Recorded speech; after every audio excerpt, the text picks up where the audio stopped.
Posties, or Host Posties, or that is Roast Toast Posties present. Hey, get that name right. Sean Windsor. It's Post Toasties. Post Toasties. Crisp, delicious Post Toasties present the adventures of the Thin Man, starring ML, Elric, and Mark Fellhauer.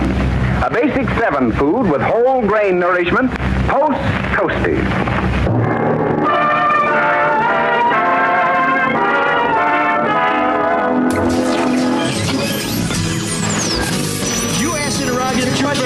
It's gone. What are you doing? Come on.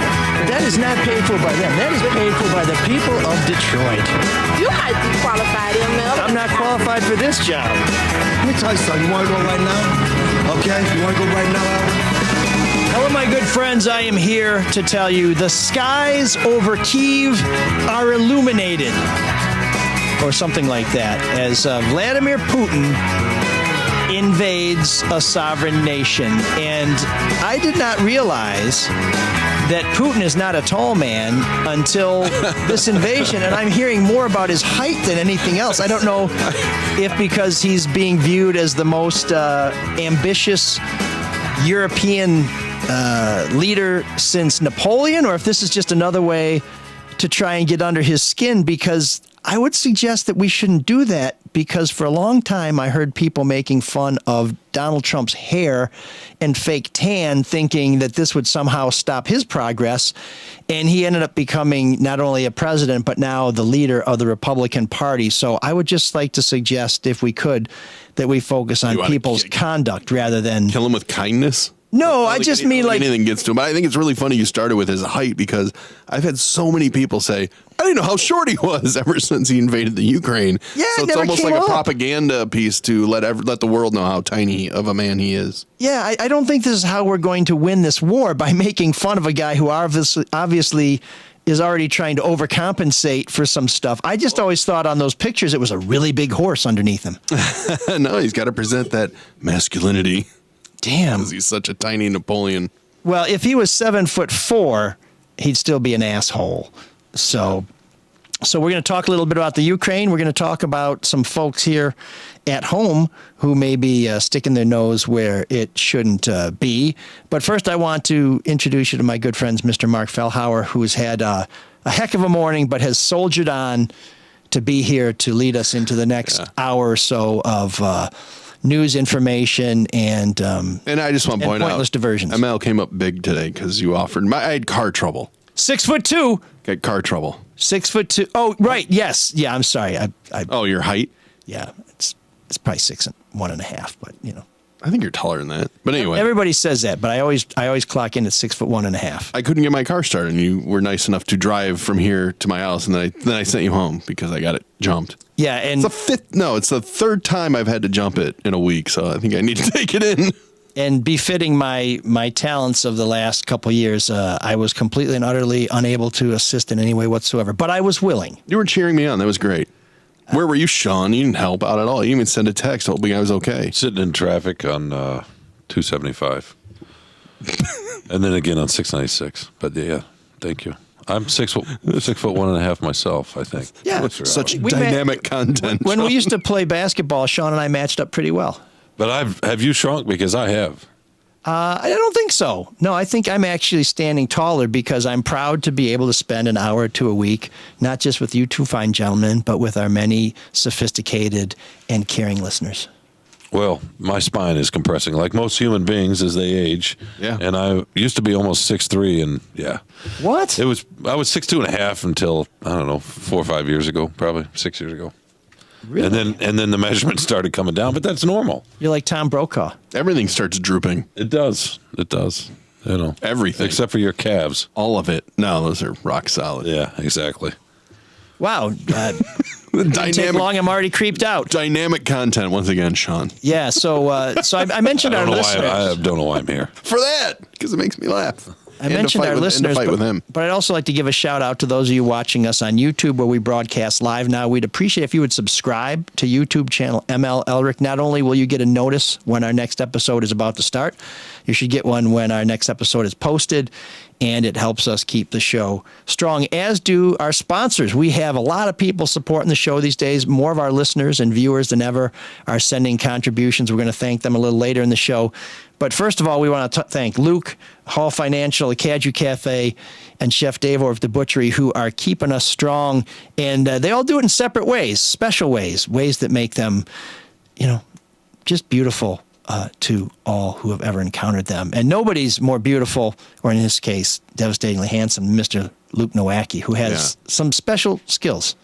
And you need those skills right now because the market has been really wacky, especially with this whole invasion of Ukraine going on. And you don't want to overreact. You want to call Luke Nowacki, Pinnacle Wealth, 248-663-4748 for rational financial advice. Stocks, bonds, 401ks, 529s. Just give him a call. Get your money straightened out, especially with interest rates going up and things changing. Get advice, get a strategy. Call Luke Nowacki, Pinnacle Wealth, 248-663-4748. And when you call Luke, he'll make it all about you, sweetheart. Securities and investment advisory services offered through Royal Alliance Associates Inc., member FINRA SIPC. Royal Alliance Associates Inc. is separately owned, and other entities and/or marketing names, products, or services referenced here are independent of Royal Alliance Associates Inc.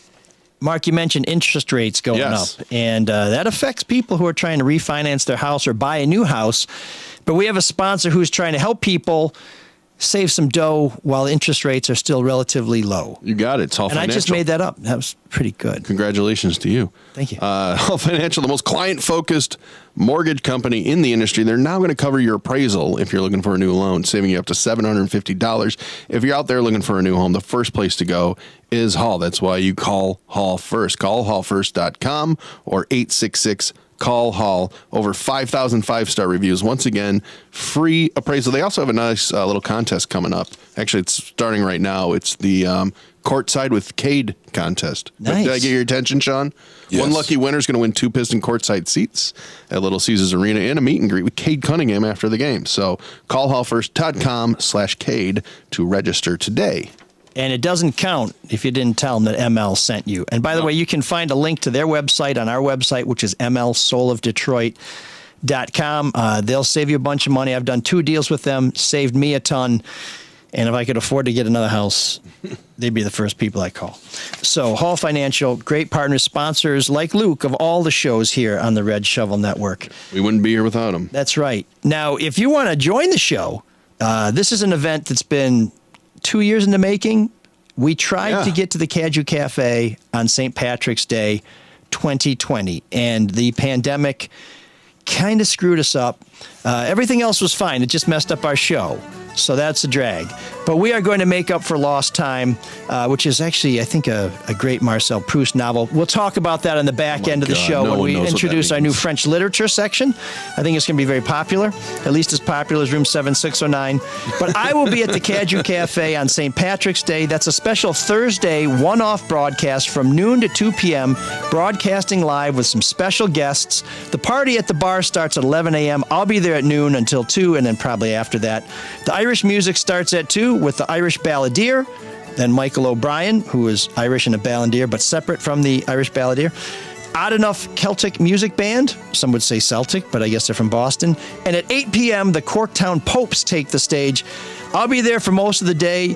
Joe is supposed to be there, so you may get to meet the mysterious Mr. Z. Who else in the level car say yeah? Yay! And I think I'm going to have some of our sweet-ass Soul of Detroit merch. So if you're looking to get a nice Easter present for somebody in your family, it's a big gift-giving occasion in the Christian faith. How about some Soul of Detroit? Because what says Easter and Christianity more than soul? Nothing. So come get some shit. And the Butchery, of course, we love Chef Dave. Great meats, great eats, great treats, all that good stuff. TheButcherySL.com. You can call them at 248-682-2697. That's 248-682-COWS. They are closed Monday and Tuesday, but every other day of the week, great place to go to get hooked up for some sweet-ass grub. Not to be confused with our sweet-ass merch, which is also good to get hooked up with, but you can't eat it. Or we don't recommend it. You don't? Right, Sean? It's high in fiber. It wouldn't taste good? I don't know. I wouldn't try it. Why don't you let me know? I'd like to eat it after you've worn it. What? Wait, what? Wow, I kind of just got over being creeped out, but I'm right back. I am Dynamic content. I don't even know what yow. that means. Sorry. I'm Glad there's a table between us and a taser. So we were talking about songs for Room 7609. You were? Well, pre-show, yeah. I mean, I had car trouble. ML came to pick me up, and he goes, "We're still going to beat Sean to the show, right?" I said, "Oh yeah, easily." Yeah, for sure. And then I said, well, why don't we play Russians by Sting? Because that song, in so many ways, captures to me what was so great about new wave music. Not necessarily Sting, although he's very talented and, of course, the leader of the Police. But it captured that political vein that went through a lot of new wave music, talking about geopolitics and how the world really felt like it was on the brink. And then Joe started singing the song, and then Mark said, let's play something else. So we're going to play something else. Unless Joe wants to sing it again. Later on. I think he's saving that. He may get on the stage with the Irish Balladeer. So they may be the Zuvarian Balladeer at the Cadger Cafe on March 17th. So you may still get to see him belt out a couple stanzas. But this whole Ukraine thing has been very much on our minds. Wait, I thought it was time for Room 7609. Whoa, we're already? getting there. Jeez. How long did you space out for? Actually, we usually do Room 7609 after your second trip to the men's room. Okay. Or the WC, He's not as even they gonna say fight it that. over in Malcolm McLaren land. He's not even going to fight. No, because I have to go right now. Oh, jeez. There's a pee pad that Lila uses over there. I just need to start wearing Depends. Dynamic. I think. Creep factor. The needle is buried. It's getting. He's just warming up, though. He's gone from naming the highways to now talking about his urine. Yes. Speaking of constricted corridors, thank you, Sean. Sean is laughing, by the way, about this whole thing. That's what I like about it. It's not fun. Yeah. I know. We'll all get there someday. That's what you got to remember. But you know who's not getting somewhere? I hope not. I'm not like Mike. I don't wish that on other people. Every old man gets there. You think I have somehow prayed for your enlarged prostate? Yes, I do. So does Mark. It's a good poll question. Wow. Is ML prayed for Sean's enlarged prostate? Yes or no? Yeah, it's no. I want it to be a small prostate because I think it's hard to get a large prostate and his head all the way up his ass. And I just think that you know those are fighting words. No, it's true. Damn it. Okay. Sorry, Mark. So Ukraine.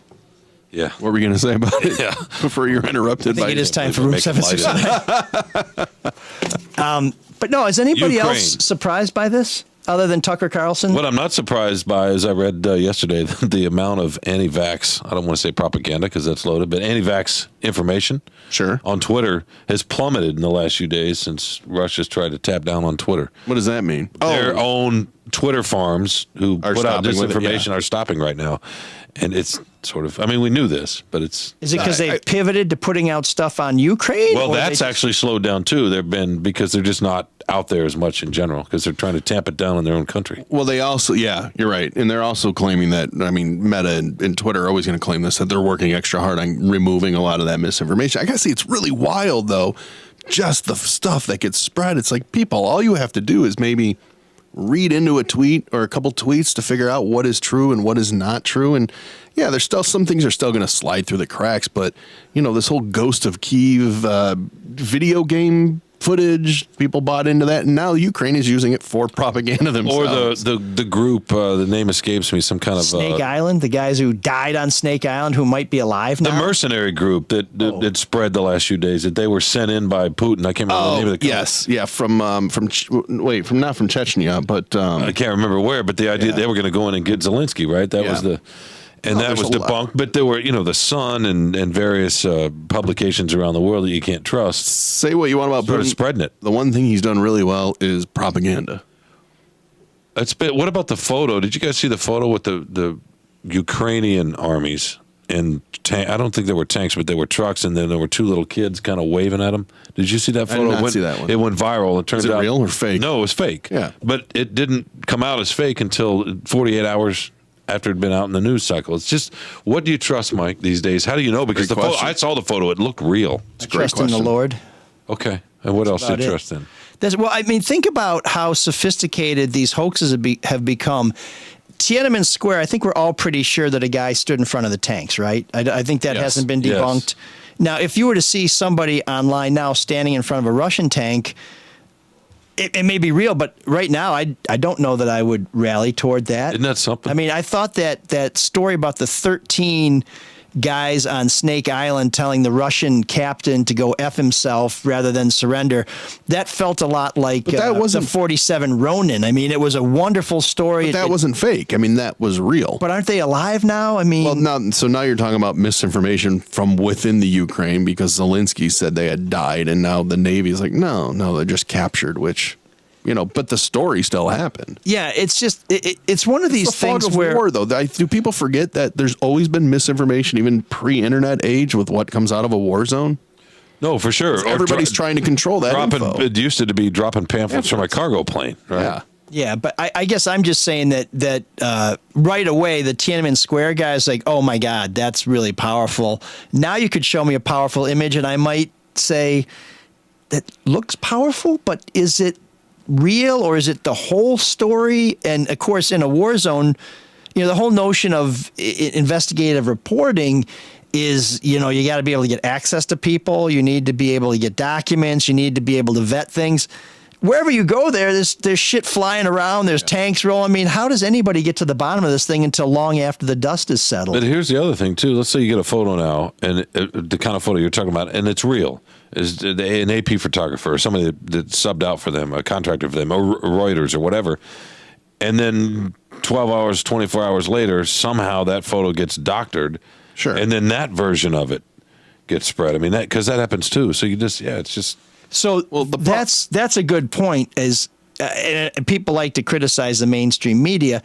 If I did see something that was shot by a staff member for like the Associated Press or Agence France Presse or Reuters or someplace that's established where we know the person who created the image or captured the image is legit and has a legitimate news organization behind them, I would believe that. But something being posted to social media by Boris, Boris22 at Grodno.com.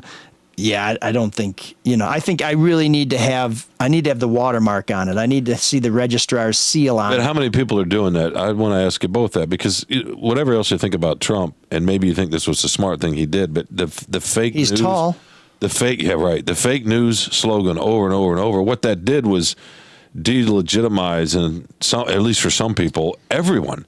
So they're not making the distinction at all. They're like, okay, it's all fake. Well, it's always good to be skeptical, but not cynical, right? Just because a couple things are fake doesn't mean everything is fake. But I think it's always a good thing to be a skeptic about it. But you got to be able to accept and be willing to accept answers about, that might be contradictory to what you think.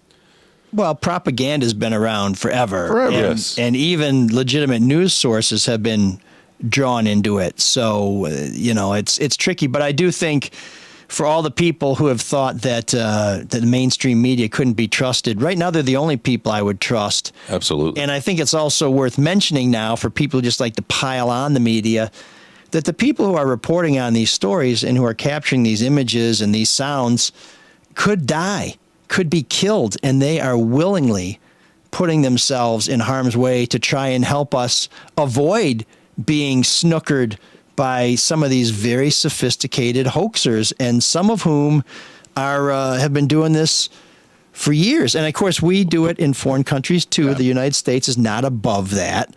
But in this case, I don't think it's really hard to figure out who the good guys and the bad guys are. The bad guy is Vladimir Putin. And even some of his high-ranking Russian pals are saying that, which makes me think it's going to get real crowded in Siberia.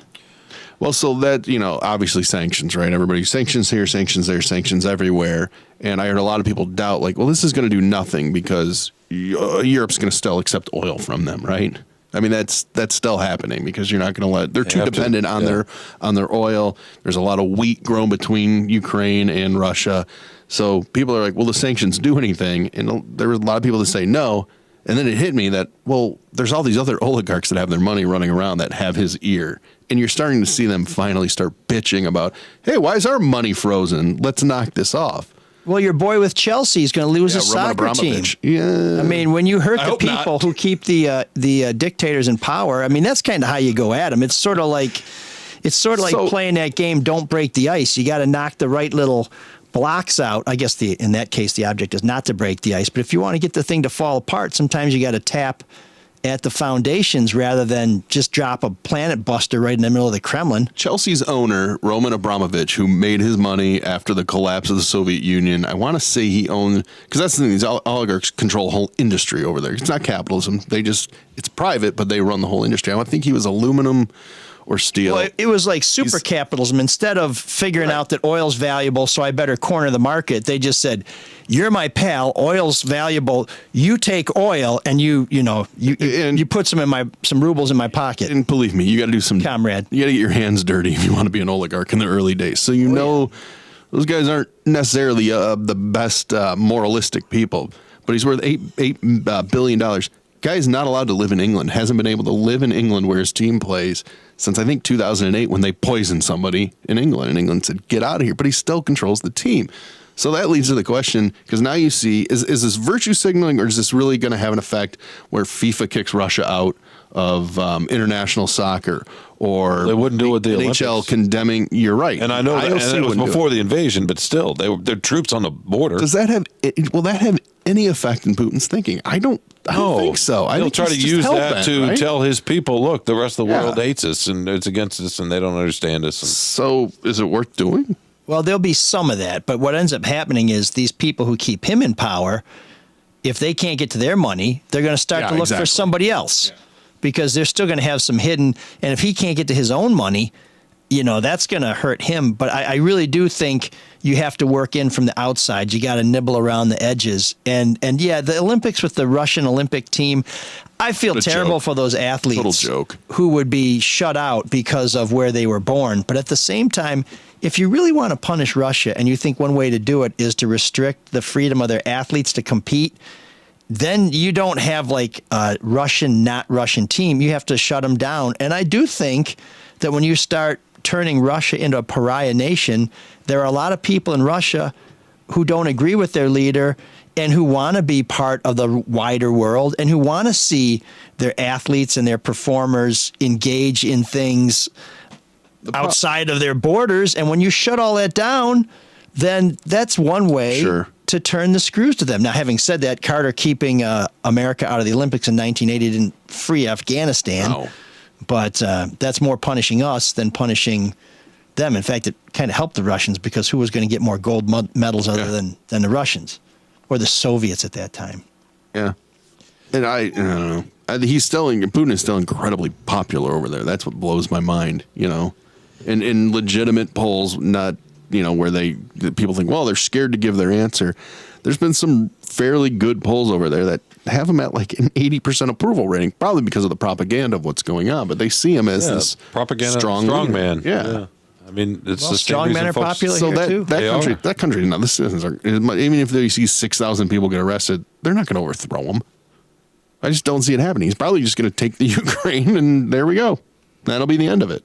Well, that's the other question. Is I've seen a lot of headlines saying the invasion of Ukraine is not going as well as planned, and that Russia's being held off. And I think that's inspiring and that's great. But do you really think that the Russians, and I'm just going to say Putin because I think he's the one driving the tank here, is going to say, boy, I thought we'd get it in 48 hours. We're now going on 96 hours. We probably better turn back. No. I think they're going to dial it up. I think what's going to end up happening is these Ukrainian capitals are going to get turned to rubble, and we're going to be hearing about atrocities because if these guys hung out in Afghanistan for 20 years, you think they're going to turn back after a shitty week across the border? Absolutely not. No way. They're going to dial it up. And this stuff about we've put our nuclear forces on alert or something, that scares the shit out of me. That's got me thinking about Sting. Let me ask you, are you really, because I've seen people say they're scared of this invasion. Are you really scared? So concerned, maybe, but scared? Well,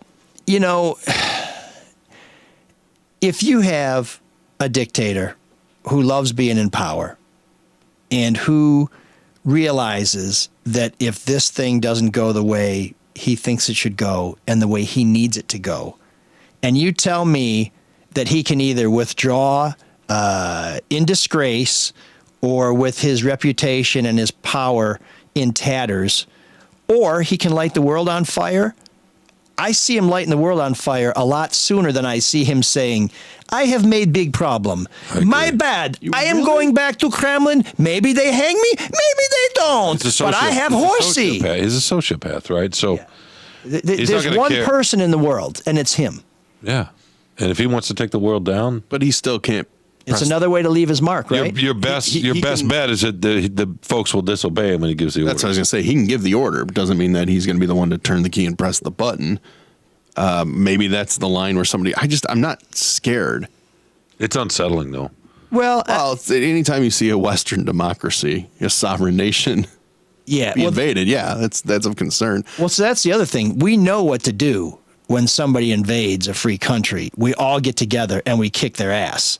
But we're not willing to do that. We don't want to send troops in there. Europe doesn't want to send troops in there. I don't want them to either. I personally don't want to see our troops go in there, but I don't know what the alternative is. And so I think what we're watching is going to be a slow, bloody month or so where the Ukrainian people are just bombed into submission or oblivion. Or becoming refugees. And if anybody thinks this doesn't happen, has anybody gone seen a travel catalog for Chechnya?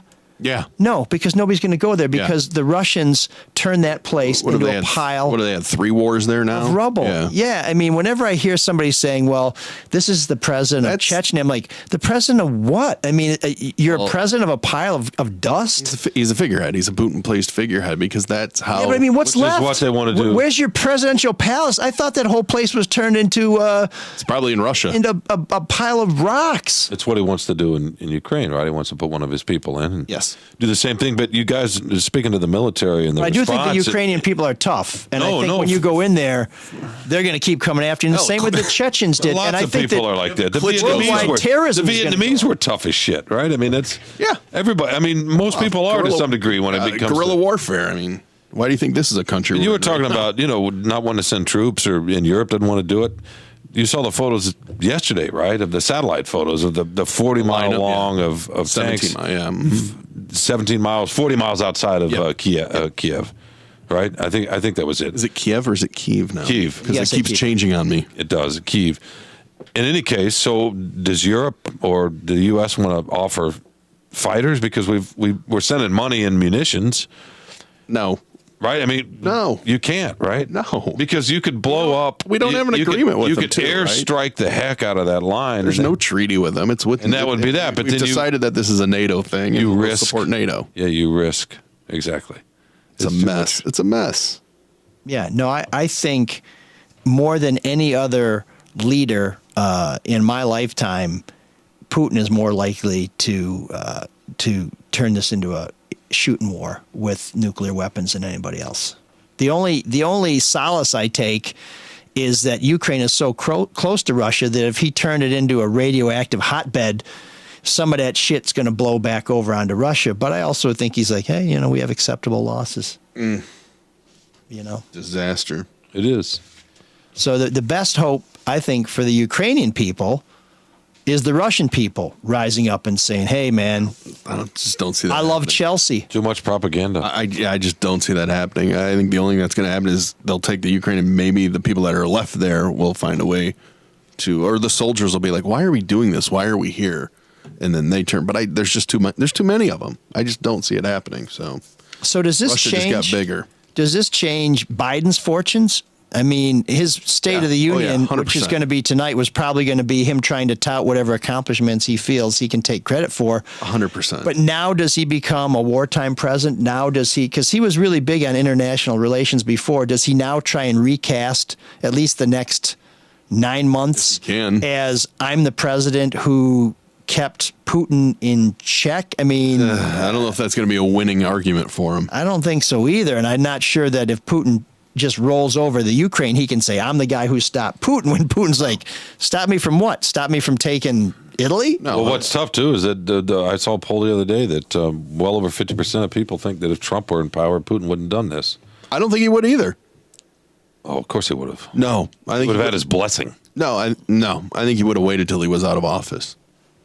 I don't think he would have. I think he would have waited another 4 years. What, Putin's 70? You think he's going to wait till he's 74? What are we talking about? Fox News and part of the right's been spinning for a week that Putin's okay. Sure, they're going to do, and that was because of Trump. They're going to do what they're going to do. I don't think he would have invaded if Trump was still president. I just don't think he would do that.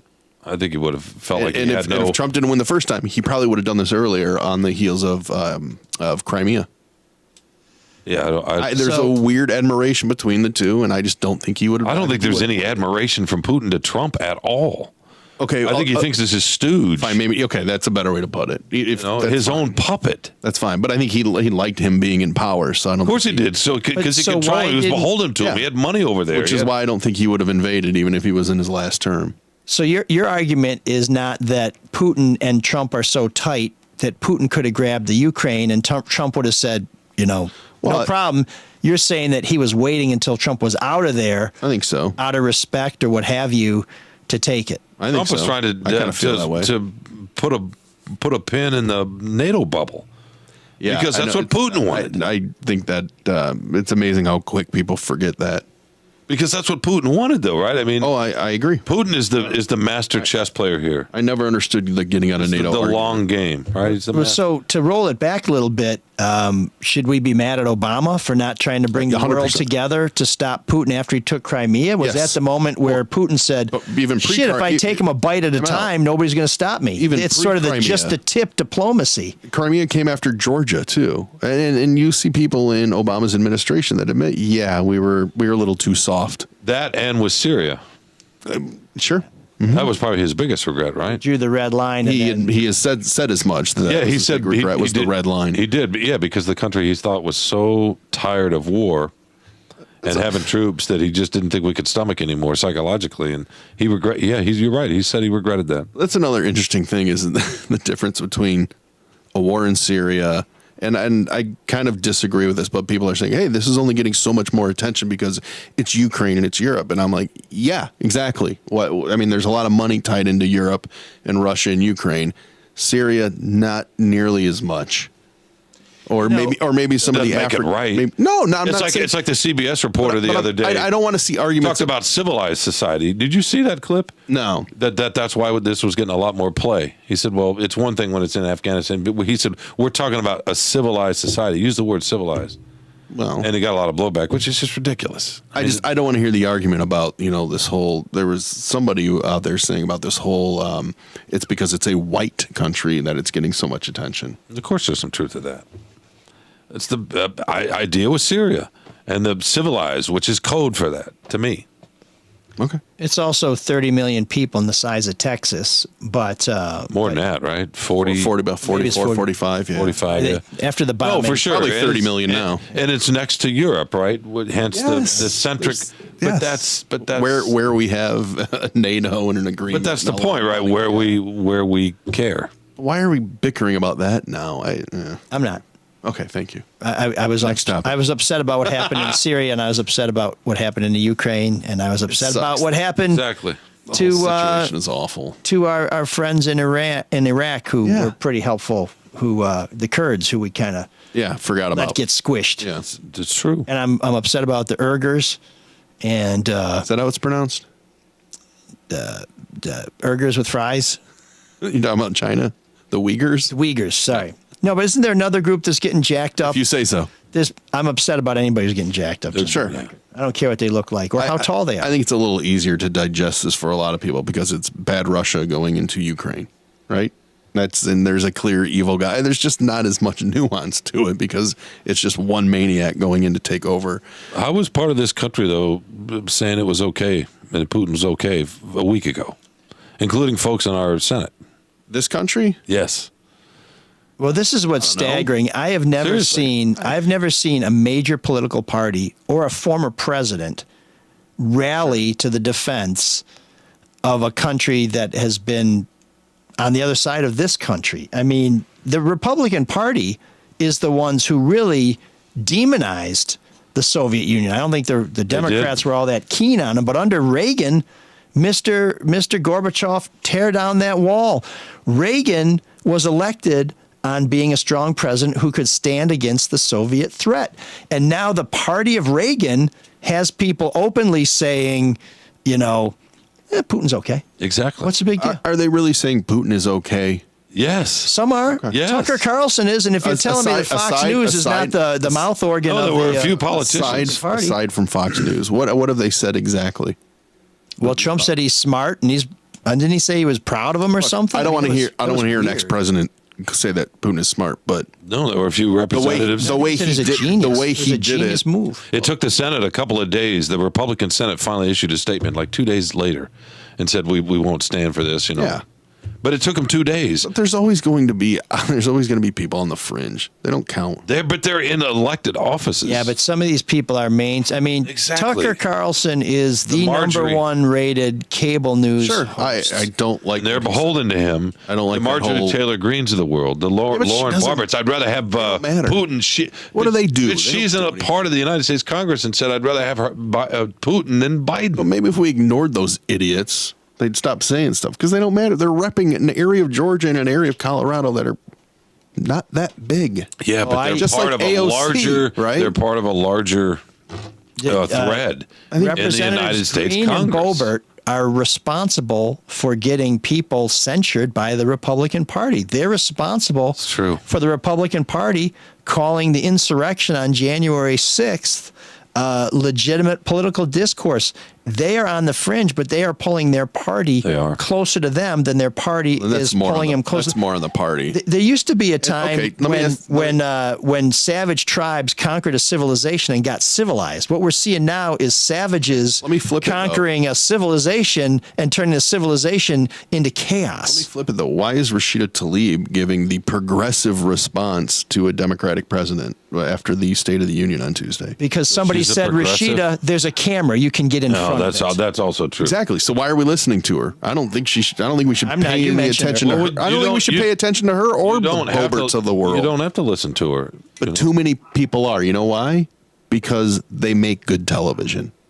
Actually, I think a lot of people are making something of a Rashida Tlaib speech because they're using this as a way to try and say, look, the Democrats are divided, that even the Democrats have a response to their leader. And this is a way to sort of undermine Biden's leadership and his stature as a big man. They're like, oh, even the Democrats don't like Joe. And that's his fault. Don't you think that's his fault? I mean... For not being that progressive? I mean, it's... No, for not keeping, for a lot of talk about unity, and you're not even keeping your own party together. I don't know. This is a big country with a lot of different viewpoints. The Republicans are the same way. I know they fall in lockstep a lot, but they've got their far right wing of the party that differs from the Bushes of the party. Democrats have their far left wing. Right, that's the point. I mean, we've got a lot of people have different ideas. Well, I think most So where does that leave the rest of us when the extremes of both parties are driving the discussion? Where are those of us in the middle? Those of us who would like to see bipartisan action, those of us who like the days when things go through the Congress without one party voting entirely for it and the other party not voting for it at all.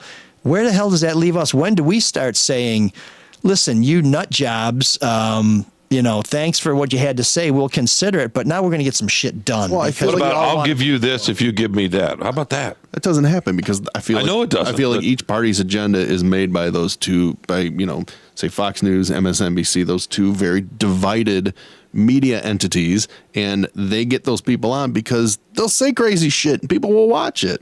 And Well, then so- therefore the agenda gets set, and it drives me up a wall. Here's something people need to think about. I still think that's a false equivalency, but that's a debate for another. We have some Sure. massive elections coming up, and everybody's thinking that the state of Congress is going to be decided in November and that the country's course is going to be set in November. It is not. It is going to be set in 5 months in August when the primaries take place. There's a primary in Texas right now, actually, so the primaries are different in different states. But the way this country is set up, where all the districts are so rigged so that one party is going to win that seat, the real fight for the soul of America is going to be fought in the primaries. In other words, which candidate, which Democrat is going to win that safe Democratic seat? Which Republican is going to win that safe Republican seat? And nobody wants to vote in these primaries. Yeah, but just these walks. are the ones that matter. If you don't like Rashida Tlaib, if you don't like Marjorie Taylor Greene, don't go to the polls in November to try and knock them out, because if they're still standing, they're walking in. If you don't like those people, I'm not saying you should like them or not like them, but I'm saying if those two extremes are the ones who get your heart racing, you need to get your ass out there in the primary, because that's when your vote counts. And if you don't do it then, you've missed your chance for the only thing that's going to change that, to me, you're talking about where the fight is going to be at the state level and ballots and initiatives. And what happened here in Michigan, right?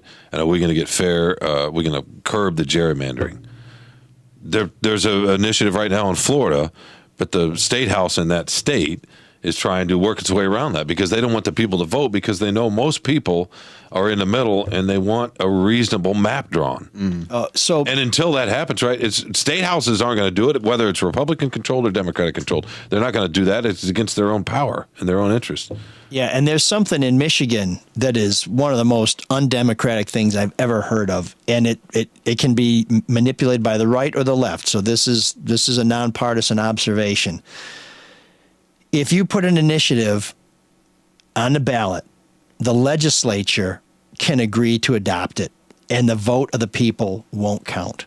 I mean, can you believe that? That when you put an initiative on the ballot for the people to decide on, the legislature can go ahead and say, yeah, we're good with that. We're just going to put it into place.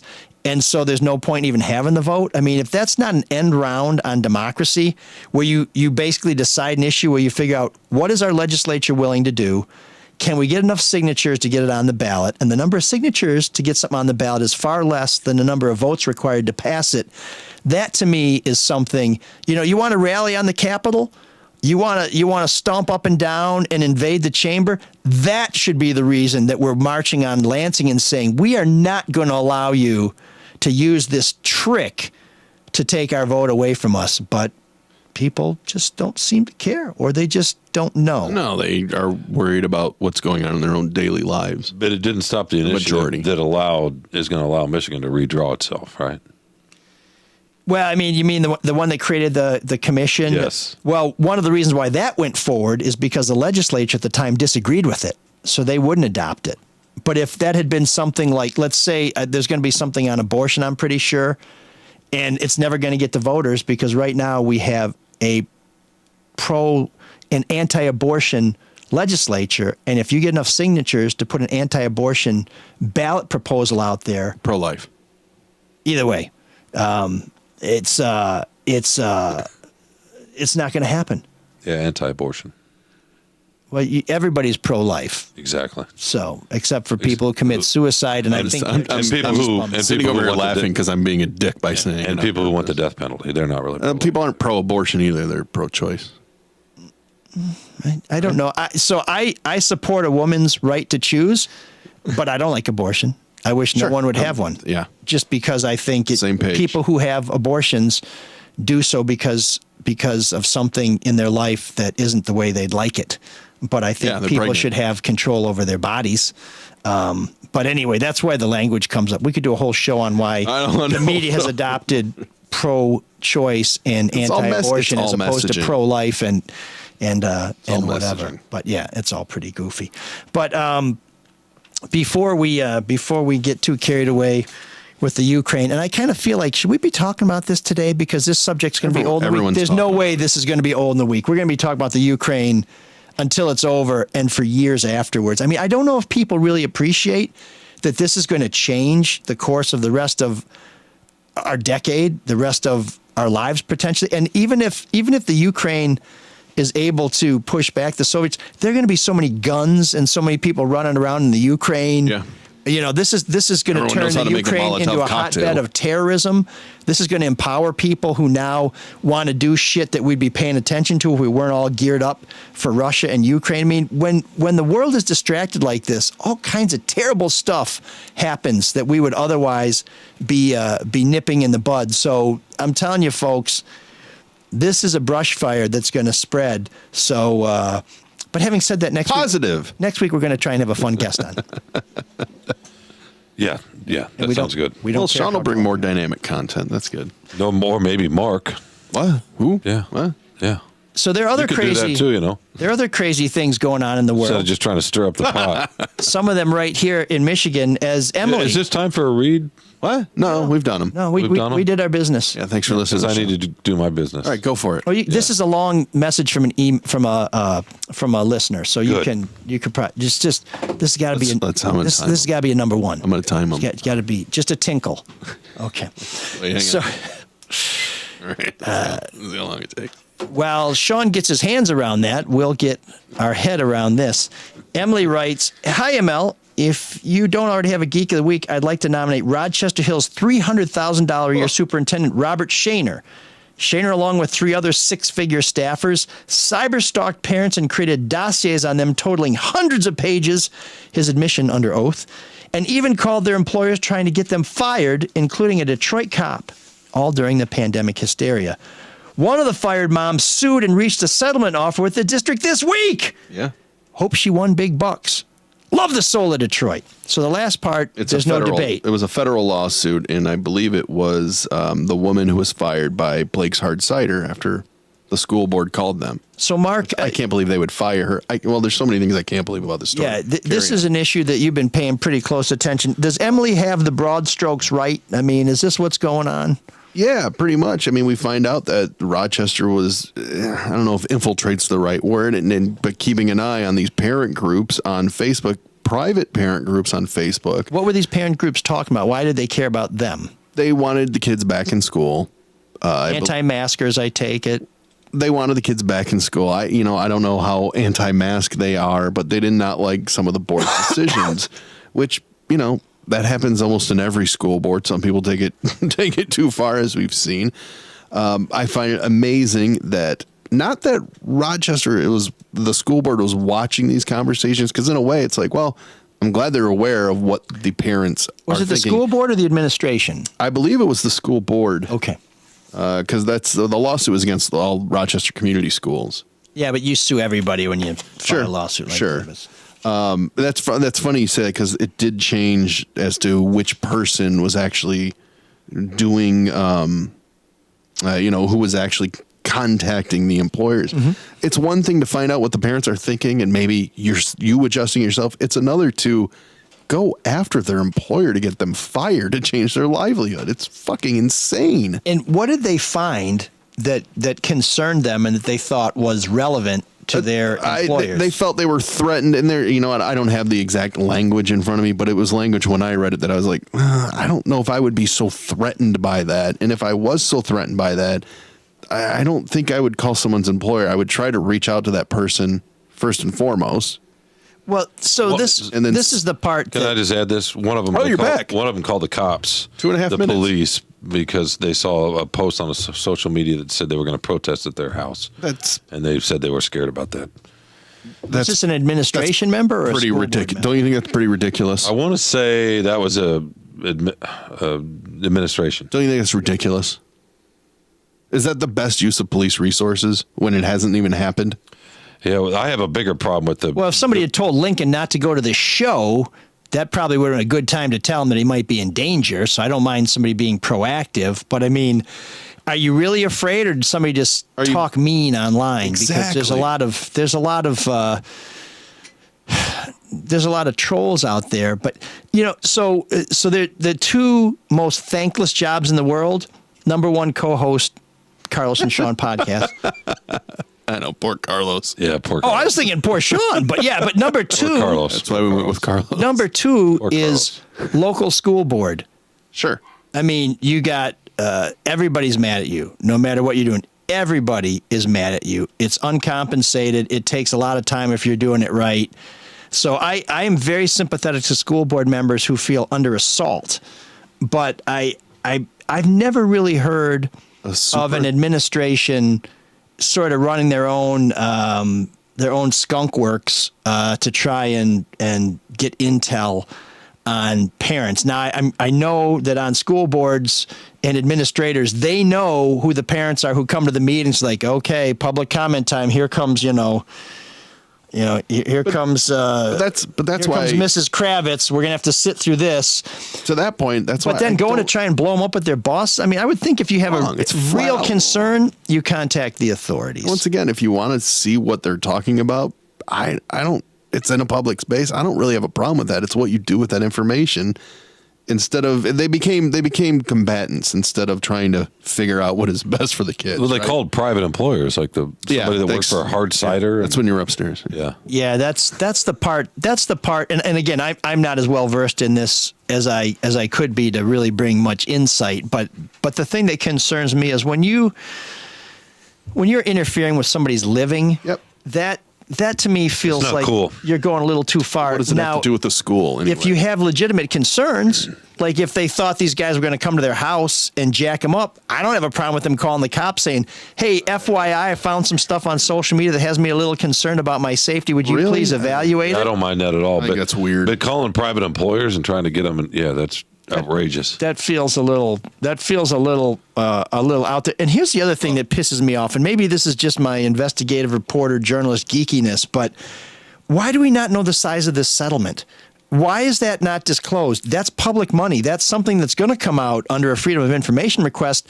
Just put that out there in the first place, because if it turns out it's $1 million, that means the school district has basically said, "Wow, we really screwed up. Sorry." If it turns out it's $3, that means the parents said, "Yeah, we're crazy as hell, and we just want to walk away with a little bit of our dignity." I think it's way more. I think it's probably comfortably between $3 and $1 million. But why do we not? We're entitled to that information now. So not to try and change the fulcrum point on this whole debate, Sean, I said fulcrum point on this debate, but to me, Did you say room 7609? Because I think we're about there.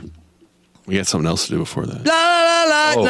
Geek. Yeah, but the geek but to me, I want to know how much thing. money's involved, and really, Amen. if you're trying to figure out how egregious this conduct was, Sean, I said egregious. You want to know how bad this conduct was?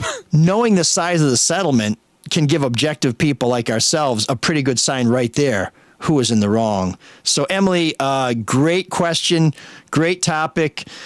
How much, bitches? Yeah, let us know.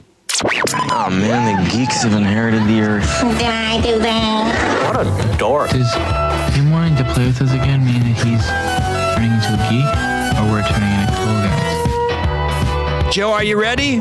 In 3, 2, in Europe and America. Okay, that's next week on Room 7609. But if Joe chimed in right then, that 2-part harmony, the Righteous Brothers would be very nervous. What? Oh, that was mean. Who's your geek? Oh, it's impossible to list all the heartbreaking aspects of the Ukrainian crisis, but the number of Americans supporting Vladimir Putin, well, that ranks pretty high. Using our telescope to check out who is at the top of that dung heap reveals none other than Charlie Kirk, a right-wing media personality and the founder of Turning Points USA.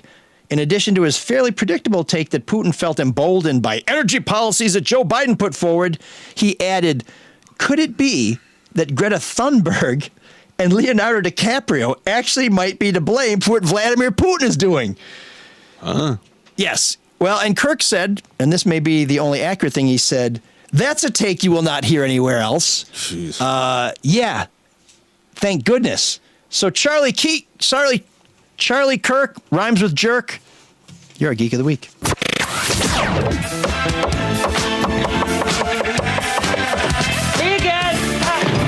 There's an all-night party in room 7609.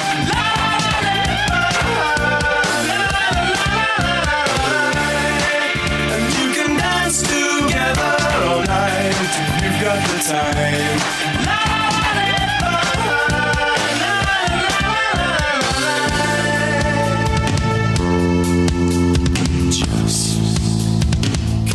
What's your favorite time, Sean?